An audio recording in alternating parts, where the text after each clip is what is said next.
Second year Hindi foundation का यहाँ पास question solve करने वाले हैं जो कि 2026 के लिए बहुत ज़्यादा मोस्ट इंपॉर्टेंट होने वाला है। जो भी यहाँ पास 2026 में एग्जाम यहाँ पास देने वाले हैं या फिर एग्जाम की तैयारी कर रहे हैं, एक एक करके पूरे हिंदी फाउंडेशन क्वेश्चन को अच्छी तरीके से समझ लेते हैं। प्रश्न पहला, जागो फिर एक बार के रचयिता हैं। इसका सही उत्तर होगा ए सूर्यकांत त्रिपाठी निराला। प्रश्न दूसरा, गुरु गोविंद सिंह किस पंथ के गुरु थे? इसका सही उत्तर है बी सिख। प्रश्न तीसरा, 1.25 पर एक को चढ़ाऊंगा की घोषणा किसने की थी? इसका सही उत्तर होगा ए गुरु गोविंद सिंह ने। प्रश्न चौथा, निराला जी किस छंद के प्रवर्तक रहे? इसका सही प्रवर्तक रहे। इसका सही उत्तर है ए मुक्त छंद। प्रश्न पांचवा, गीता कौन सा शास्त्र है? इसका सही उत्तर होगा दी योग शास्त्र। प्रश्न छठा, कामनाओं के वासस्थान में कौन सम्मिलित नहीं है? इसका सही उत्तर है बी साधना। प्रश्न सातवां, जो लोग केवल अपने लिए खाना पकाते हैं उन्हें गीता में क्या कहा गया है? इसका सही उत्तर होगा दी पापी। प्रश्न आठवां, जागो फिर एक बार कविता में कौन सा भाव निहित है? इसका सही उत्तर है ए उत्साह। प्रश्न नौवां, दोपहर का भोजन कहानी के लेखक कौन है? इसका सही उत्तर होगा दी अमरकांत। प्रश्न 10वां, दोपहर का भोजन पाठ का मुख्य पात्र कौन है? इसका सही उत्तर है सी सिद्धेश्वरी। प्रश्न 11वां, सिद्धेश्वरी के पति का क्या नाम है? इसका सही उत्तर होगा बी मुंशी चंद्रिका प्रसाद।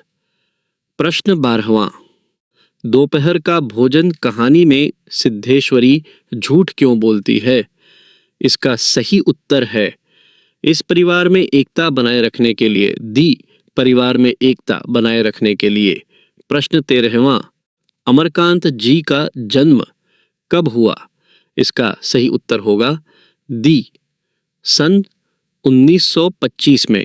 प्रश्न 14वां, मुंशी चंद्रिका प्रसाद ने खाने के लिए क्या मांगा?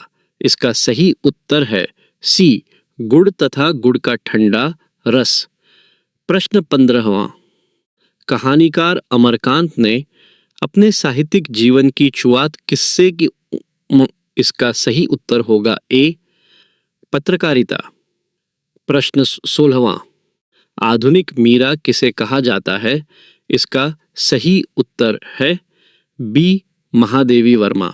प्रश्न 17वां, कवयित्री महादेवी वर्मा का जन्म कब हुआ? इसका सही उत्तर होगा ए 1907 ईस्वी में। प्रश्न 18वां, गिल्लू संस्मरण किसके द्वारा लिखा गया है? इसका सही उत्तर है दी महादेवी वर्मा। प्रश्न 19वां, गिलहरी का प्रिय खाद्य क्या था? इसका सही उत्तर होगा दी काजू। प्रश्न 20वां, लेखिका को जूही की लता देखकर किसकी याद आई? इसका सही उत्तर है बी गिल्लू की। प्रश्न 21वां, निम्न में से महादेवी द्वारा रचित काव्य संग्रह नहीं है। इसका सही उत्तर होगा दी कामायनी। प्रश्न 22वां, सोन जूही की हरी हरी लताओं में कौन छुपकर बैठा था?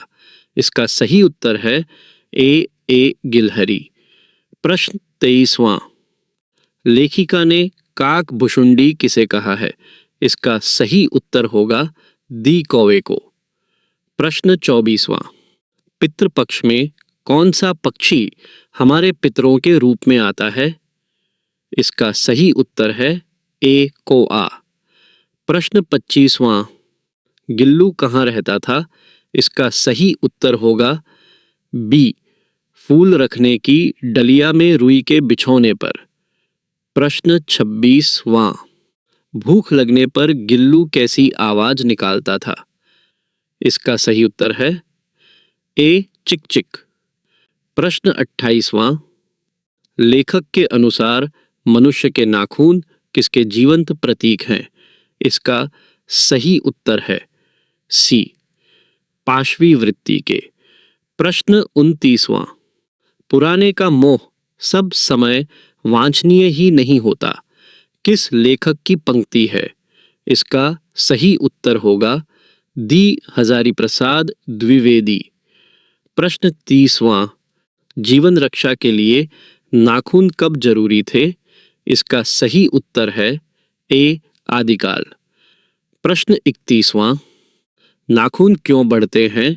गद्य की कौन सी विधा है? इसका सही उत्तर होगा दी, ललित निबंध। प्रश्न 32वां, भरथरी किस क्षेत्र का लोक गायन है? इसका सही उत्तर है सी, मालवा। प्रश्न 33वां, आल्हा गायन के प्रमुख वाद्य यंत्र कौन से हैं? इसका सही उत्तर होगा बी, ढोलक नगाड़े। प्रश्न 34वां, बिरहा गायन किस क्षेत्र से संबंधित है? इसका सही उत्तर है सी, बघेलखंड। प्रश्न 35वां, थापा क्या है? इसका सही उत्तर होगा सी, लोक चित्रकला। प्रश्न 36वां, मध्य प्रदेश में चंदेरी किसके लिए प्रसिद्ध है? इसका सही उत्तर है दी, साड़ियों के लिए। प्रश्न 37वां, सिंहस्थ मेला यानी कुंभ कहाँ लगता है? इसका सही उत्तर होगा दी, उज्जैन। प्रश्न 38वां, मध्य प्रदेश में तेजाजी का मेला कहाँ लगता है? इसका सही उत्तर है ए, भामावड़, गुना। प्रश्न 39वां, ईद का चांद होना मुहावरे का अर्थ क्या है? इसका सही उत्तर होगा ए, बहुत कम दिखना। प्रश्न 40वां, कोल्हू का बैल मुहावरे का अर्थ क्या है? इसका सही उत्तर है सी, से निरंतर काम में लगे रहना। प्रश्न 41वां, आम के आम गुठलियों के दाम लोकोक्ति का अर्थ क्या है? इसका सही उत्तर होगा ए, दुगना लाभ होना। प्रश्न 42वां, आगे कुआं पीछे खाई का अर्थ क्या है? इसका सही उत्तर है बी, दोनों ओर मुसीबत होना। प्रश्न 43वां, समास का अर्थ क्या है? इसका सही उत्तर होगा सी, संक्षेप या संक्षिप्तीकरण। प्रश्न 45वां, पीतांबर में कौन सा समास है? इसका सही उत्तर होगा बी, कर्मधारय। प्रश्न 46वां, शिक्षा का अर्थ क्या है? इसका सही उत्तर है सी, अंतर्निहित शक्तियों का विकास। प्रश्न 47वां, संस्कृति में किस पर बल दिया जाता है? इसका सही उत्तर होगा ए, मूल्यों पर। प्रश्न 48वां, स्वस्थ शरीर में ही स्वस्थ मस्तिष्क का वास होता है। यह कथन किसका है? इसका सही उत्तर है बी, अरस्तु। प्रश्न 49वां, सभ्यता शब्द लैटिन भाषा के किस शब्द से लिया गया है? इसका सही उत्तर होगा ए, सिविस। प्रश्न 50वां, शिक्षा क्या है? इसका सही उत्तर है दी, उपरोक्त तीनों।